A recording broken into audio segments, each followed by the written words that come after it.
ನೋಡಿ ಈಗ ಆನ್ ಮಾಡ್ತಾ ಇದ್ದೀವಿ. ಎಷ್ಟು ಅಂತ 800 ಫೀಟ್ ಇದೆ. ನಿಮಗೆ 1000 ಫೀಟು ಬೋರ್ ಇಲ್ಲ, 980 ಇಲ್ಲ, 980 ಇರೋದಲ್ಲ, 840 ತನಕ ನಂದು ಡ್ರಿಲ್ಲಿಂಗ್ ಇದೆ. 840 ಹಂಗಂದ್ರೆ 900 ಮಾಡೋಣ. 900 900ಗೆ ಡೀಟೇಲ್ಸ್ ಬರುತ್ತೆ.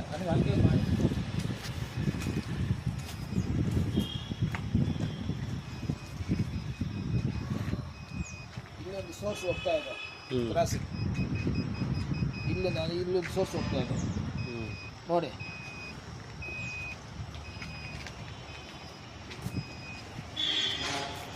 ಕರೆಕ್ಟಾಗಿ ಮಾಡಿದ್ದಾರೆ ಪಾಯಿಂಟ್, ಹಿಂಗೆ ಹೋಗ್ತಾ ಇದೆ.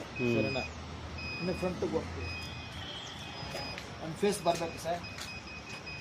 ಇಲ್ಲಿಂದ ಸೋರ್ಸ್ ಹೋಗ್ತಾ ಇದೆ. ಓಕೆ, ಸರಿನಾ?